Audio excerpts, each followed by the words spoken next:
É a nossa última aula de conteúdo hoje. Nós vamos falar aí das disposições gerais dos crimes contra o patrimônio, certo?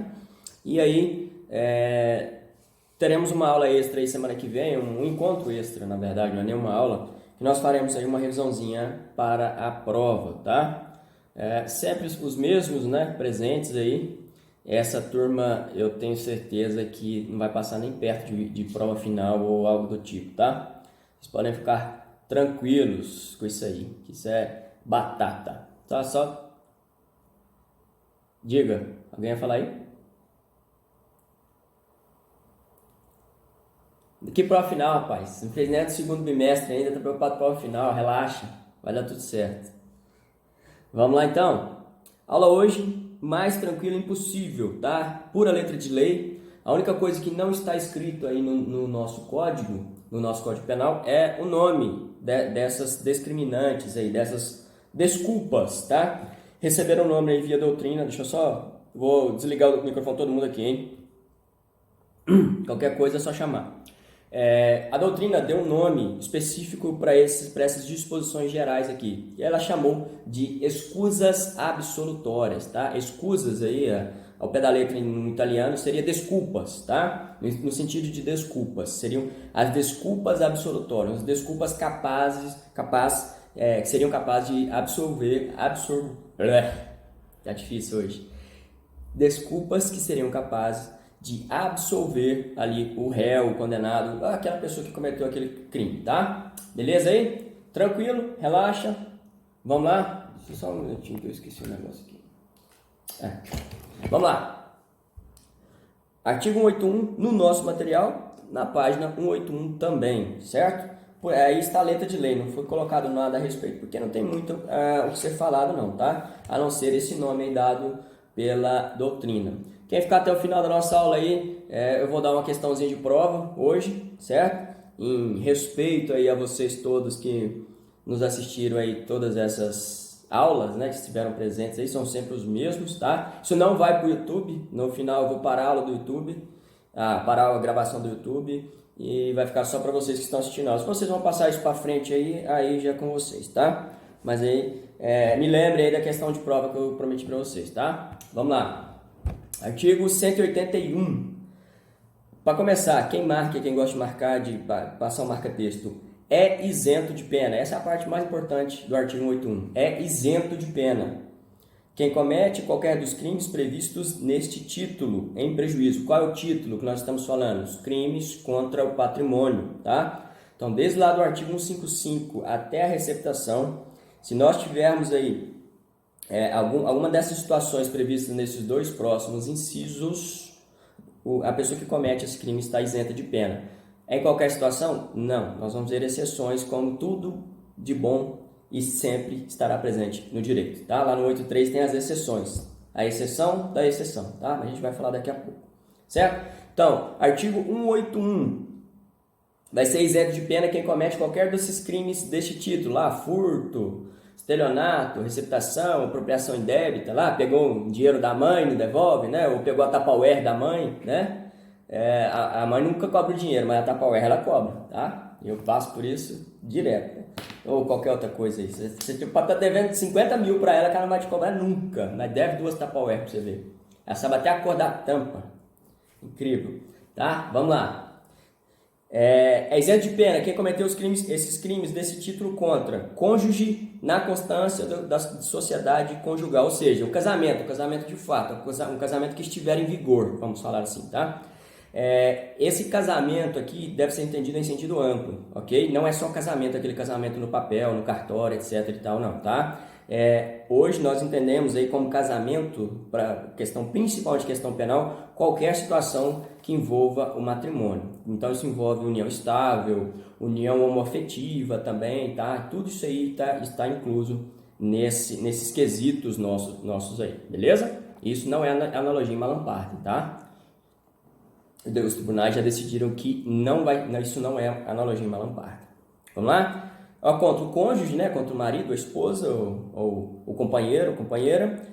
Segundo, contra ascendente ou descendente. Vejam, parente em linha reta, contra os pais, avós, contra os filhos, contra os netos. Lembra que nós falamos aí lá quando estudamos parentesco, grau de parentesco, lá nas lesões corporais funcionais, que tinha lá a questão do grau de parentesco, lembra disso? No homicídio funcional também, lembra disso? A gente fez lá um estudozinho para identificar qual é o grau de parentesco e tal. Então, nessa situação aí, se é parente em linha reta, subindo, pai, mãe, avô, avó, bisavô, bisavó, descendo, filho, filha, neto, bisneto, etc, tá? Nessas situações aí, também vai ser isento de pena, tá? O final, essa segunda parte do inciso aí, a gente pode ignorar isso aí. Por quê? Essa redação é a redação original do nosso código. E aquela época, lá na década de 40, o próprio Código Civil fazia distinções entre parentesco legítimo ou ilegítimo, que seria pessoas ali descendentes ou ascendentes de sangue, ou de criação, ou adotados e etc. E a gente já sabe que a legislação atual ela não faz essa distinção, certo? Então hoje a pessoa ali, a criança adotada e tal, ela tem os mesmos direitos dos filhos e dos filhos de sangue, vamos falar assim, né? Meio preconceituoso falar isso. Mas é assim que funciona, tá? Tem os mesmos direitos de herança e por aí vai, mas isso vamos deixar lá pro âmbito civil, que vocês vão estudar isso lá em sucessões e etc e tal, beleza? Então, aí fala, parentesco legítimo ou ilegítimo, civil ou natural, né? O civil natural seria o filho mesmo, ou por exemplo, um enteado, né? O filho aí da esposa e tal, que casou depois, ou o contrário, né? A esposa casou com um rapaz que já tinha filho e tal. Esse seria um parentesco civil, que separava-se também do natural. Então, podemos esquecer essa segunda parte aí do nosso inciso, que isso não tem aplicabilidade prática hoje, tá? Então, se os crimes patrimoniais, a regra, crimes patrimoniais praticados contra marido ou esposa e contra filho ou pai ou avô, parentes em linha reta, a regra é que é isento de pena, certo? Crimes patrimoniais praticados contra cônjuge, companheiro e contra os pais ou os filhos ali, ou netos ou avós, tá? Certo aí? Beleza? Ah, pegou um dinheiro da carteira da avó lá e tal, sem ela ver, para comprar, sei lá, comprar açaí. Foi lá, pegou R$50 e foi para ir no cinema, sei lá, qualquer coisa. E aí, a avó descobriu. O que dá para fazer aí? Não dá para fazer nada. Não dá para fazer nada nesse caso. Por quê? O direito penal, a gente sabe que o direito penal deve ser aplicado como última hipótese. Lembra lá da última ratio? Vocês estudaram isso provavelmente no primeiro semestre. Ele deve se atentar a coisas realmente importantes. E o direito penal ele entendeu que isso aí não tem importância nenhuma para ele. Ele não deve resolver. Isso deve ser resolvido lá no âmbito familiar, entre eles, tá? O direito penal optou por não fazer parte disso aí. Beleza aí? Tranquilo então, cônjuge, companheiro e parente em linha reta, tanto subindo quanto descendo. Show? Vamos lá. 182. Aqui já muda um pouquinho. Aqui é possível que a pessoa seja processada? É possível. Hoje tá difícil, hein? Pera aí. É possível que seja processada? É possível. Só que aqui, como o próprio caput do 182 diz, nós estamos diante de uma ação pública condicionada. Por quê? Porque, segundo ele mesmo diz, somente se procede mediante representação. Lembra lá do artigo 100 das espécies de ação penal? Somente se procede mediante representação, tá? Então nós vimos aqui, no 81 até agora, não cabe hipótese nenhuma, se for casado ou se for filho, pai, etc., parente em linha reta, certo? E aí? Aqui no 82 nós vamos ver que cabem, essas situações que cabem sim o processo, tá? Que a pessoa seja processada ali por aquele crime patrimonial, desde que a vítima represente, né? Desde que a vítima demonstre a sua intenção de processar essa pessoa, tá? Então essas situações são a mesma coisa, né? Nos crimes previstos, se o crime previsto neste título é cometido em prejuízo, tá? Vamos lá, agora, do cônjuge, né, ou do companheiro, etc. Aqui, só que aqui eles não estão mais juntos, tá? Aqui eles estão separados, desquitados, olha o termo utilizado aí, né, de tão antigo que é. Estão desquitados, separados, né? O Código Civil antigo fazia distinção entre separação de corpos, separação de fato, de direito e tal. Deixa isso pra lá, tá? Pessoas, casados, que já se separaram, aí sim, tá um ex-marido, né, a ex-esposa, estão ali brigando por causa de alguns bens, às vezes, brigando por causa de pensão, brigando por causa de guarda de filhos e tal. Se um subtrai bens do outro ali, bens patrimoniais, obviamente, né? Se um subtrai bens do outro ali, é cabível sim, desde que a vítima, quem tomou esse prejuízo, ele demonstre essa intenção de ver o outro processado, tá? Então, se um ex-marido pega dinheiro da ex-esposa ou vice-versa e furta da carteira, por exemplo, lá, é possível que ela seja processada pelo furto? Sim, é possível sim, tá? Beleza aí? Tranquilo? Tá rápido? Não estão acompanhando? Alguma dúvida? Se tiver alguma dúvida, manda aí, tá? Eu falei ontem que era para mandar via WhatsApp e teve colega que mandou, só que eu não vi. Eu tava aqui, tava na outra página, não vi, tá? Se tiver alguma dúvida aí, pode mandar, que hoje está aberto aqui. Eu vou ver na hora que tiver não quiser falar aqui pro pessoal, beleza? Tranquilo aí? Então, beleza. Nós já vimos aqui no inciso primeiro o cônjuge, né? O companheiro dos desquitados, separados, certo? Segundo, inciso 2, de irmão. Veja que irmão não é parente em linha reta, lembra que irmão é parente colateral, tá? Irmão é parente de segundo grau, beleza? Aí fala legítimo ou ilegítimo, aí a gente volta naquele assunto que acabamos de falar, né? Estamos diante de uma redação de 80 anos, quase 80 anos, tá? Então, esqueça isso aí, legítimo ou ilegítimo, se é situação natural, se é adotado, se é enteado, agregado, esquece isso aí, tá? Irmão, considerado irmão em sentido amplo para a legislação. Se for irmão, também é cabível mediante representação, certo? Ainda assim, nós podemos ir um pouquinho mais longe ali no grau de parentesco, nós vamos ver de tio ou sobrinho, tá? Tio e sobrinho, um subtraindo bens do outro, desde que eles morem na mesma casa, eles coabitem, tá? Coabitar é morar junto, é morar sob o mesmo teto, certo aí? Seu tio é parente de que grau seu, hein? Alguém lembra? Se eu falar vale no ponto extra aqui, vocês saem 10 segundos. E aí, seu tio, tia, é parente de que grau, hein? Lembra lá? Não, né? Lembra não. Nem eu também lembro direito, tô brincando. Vamos lá, tem sua mãe, seu parente de primeiro. É terceiro, sim. Show de bola. Tem que desenhar na cabeça, né? Você tem lá seu mãe. Sua mãe ou seu pai, de primeiro, seu avô, de segundo, você desce ali pro tio de terceiro. É isso mesmo. Lembrando que o primo é parente de quarto grau, né? É isso aí, show de bola, tá? Então, se for ex-marido, ex-esposa, tá?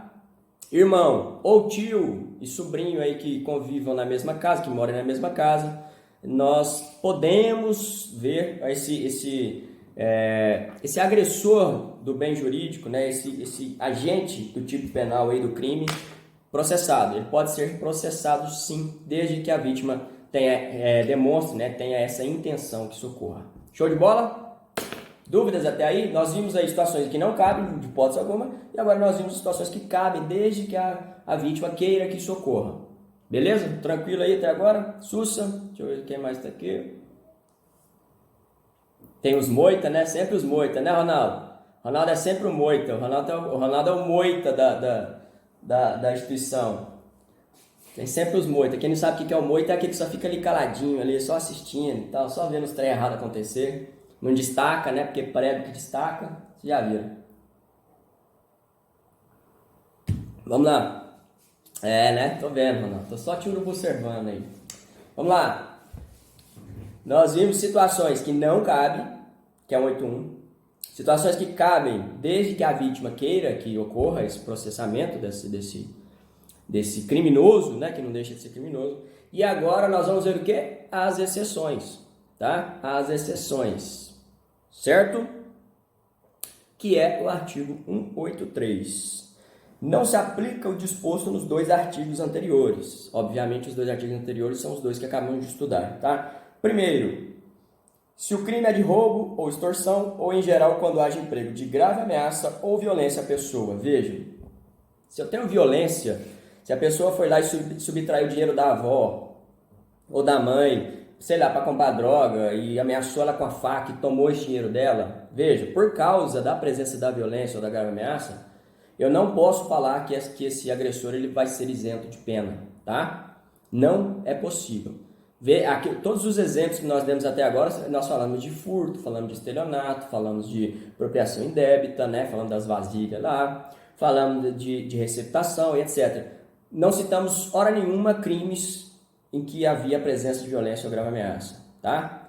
Por quê? Porque se tiver violência ou grave ameaça, não se aplica essas desculpas, essas escusas absolutórias, tá? Então vai responder? Vai. O filho que vai lá e toma o dinheiro do pai e da mãe para comprar droga usando uma faca, vai responder por roubo? Vai responder por roubo. Da mãe, da avó, o pai toma dinheiro do filho, sei lá, né? Hoje em dia a coisa tá bem avançada aí. Do esposo, né? O esposo viciado aí que vai lá e toma dinheiro da esposa.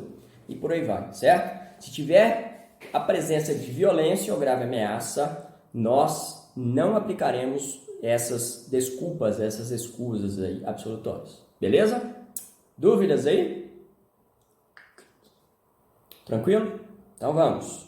Inciso 2.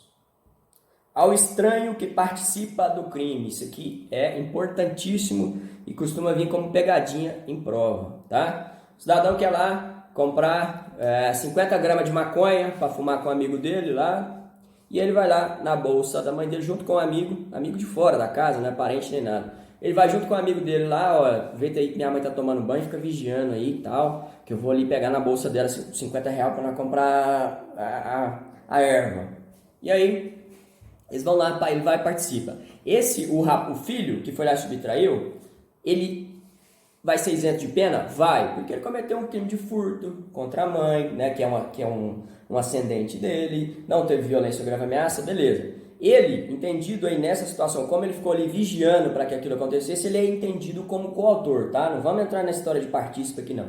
Ele, em coautoria com o filho legítimo dessa vítima aí, ele cometeu esse furto, esse crime, consumou-se o crime lá, tá? É aqui que entra a grande chave da questão, tá? Porque esse filho ele vai ser isento de pena em virtude do artigo 181, né, do inciso 2 aí, porque é ascendente dele e não teve violência ou grave ameaça. Só que esse terceiro, esse amiguinho dele aí, ele não será isento de pena. Ele responde sim pelo crime de furto, tá? Ele responde, ele vai responder. Aí ele não se aplica, não, ele não se estica essa situação, não comunica essa situação para com esse terceiro, esse estranho que participa do crime. Beleza aí? Tranquilo? Fácil, né? Às vezes você olhando, o estranho que participa do crime, é meio esquisito. E essa participação aí é em sentido amplo, aí, é tanto para o partícipe quanto para o coautor e por aí vai, tá? Que aí fala participa, pode dar uma ideia aí de só ao partícipe ali, tá? Mas isso inclui os coautores também. Essa participação é uma participação em sentido amplo, deve ser entendida assim. Show aí de bola? Podemos? Vamos caminhando aí para o nosso último, né? O último dos nossos incisos, o mais fácil deles, é o inciso 3, que fala, aí já na página 182, se o crime é praticado contra a pessoa com idade igual ou superior a 60 anos, ok? Então, idoso, né? Se a pessoa é idosa, não será aplicável o quê? Essas desculpas aí. Se o cidadão foi lá e subtraiu, nesse caso aí do menino que subtraiu dinheiro da mãe lá para comprar droga, né? 50 reais lá enquanto ela tomava banho. Se essa mãe dele tiver 60 anos ou mais, não vai ser aplicável aí o artigo 181 que nós acabamos de ver, tá? Então, o que a gente precisa tomar muito cuidado ao estudar esses institutos aqui que nós vimos na nossa aula hoje? Eles não se aplicam isoladamente. Questões que envolvam essa matéria, elas vão vir sempre em formato de situação-problema para você resolver. Então, você vai sempre que analisar lá se são casados, ou companheiros que estão ali vivendo juntos e tal, ou se eles são separados, vai vir uma questão de idade, vai vir uma questão de um terceiro, vai vir uma questão de grau de parentesco, pode vir, tá? Então sempre vai vir, o fulano aconteceu assim, e é assim que vai vir nossa prova? Muito provavelmente, tá? Vai ter umas duas situações, problemas aí, que são 10 questões, igual falamos ontem, né? Nós vamos ter aí umas duas, provavelmente duas questões a respeito disso. Pode ser que as duas caiam para você, quem estiver assistindo essa aula aí, não vai ter problema nenhum, né? Nós temos aí algo em torno de 10 alunos nesse momento, de 58, né? Então, acredito que sempre são os mesmos que estão aí. Então, vocês podem ter certeza que o meu respeito para com vocês aí, e não vai cair nada fora do que a gente falou aqui, tá? O pessoal que vem reclamar depois aí sempre são os mesmos, sempre quem não assiste aula, quem não sabe nem do que a gente está falando aqui. Ah, nunca ouvi falar de escusa absolutória. Problema seu, não assistiu aula, tá? E acontece, muita gente, tem gente me cobrando e-mail para enviar trabalho ainda, sendo que o prazo já acabou, faz tempo, tá? Então vamos lá. Beleza? Não estudem nenhum desses artigos isoladamente. Vai vir sempre ou 181 com 183 ou 182 com 183. Sempre vai ter ali. Ou vai falar que é tio e o tio tem idade X, ou vai falar que é o irmão, que o irmão e o crime foi com violência. Você vai ter sempre que relacionar dois desses artigos aí. 183 costuma estar presente sempre, mas aí vai ser sempre 183 mais um ou outro dos anteriores aí. Beleza aí? Tranquilo? Fácil? Show de bola, né? Tranquilo, aula rápida hoje, 20 e poucos minutos aí. Alguém tem alguma dúvida, alguma coisa? Pode mandar, se quiser escrever aí. O artigo 81 é para crimes sem ameaça. Sim, sem ameaça, sem grave ameaça ou violência, tá? Por isso que nós falamos aí do furto, falamos do estelionato e tal. Os outros crimes que envolvam ameaça ou violência, eles não estão amparados pelo artigo 181, tá? Roubo, extorsão, etc. Oi, desculpa, não entendi. Repita, por favor. Dos crimes contra o patrimônio, sim, do 155 até o 180. Ok? Se for crime contra o patrimônio, sim, vale. Beleza? Mais alguém aí? Dúvidas? Outras dúvidas? Ficou claro aí que é só para crimes contra o patrimônio, né? Ficou sem ameaça contra o patrimônio. Beleza. Podemos então? Já? Então vamos lá. Turma boa aí. Alguém quer fazer alguma observação, alguma coisa? Essa última aula estará no YouTube em breve.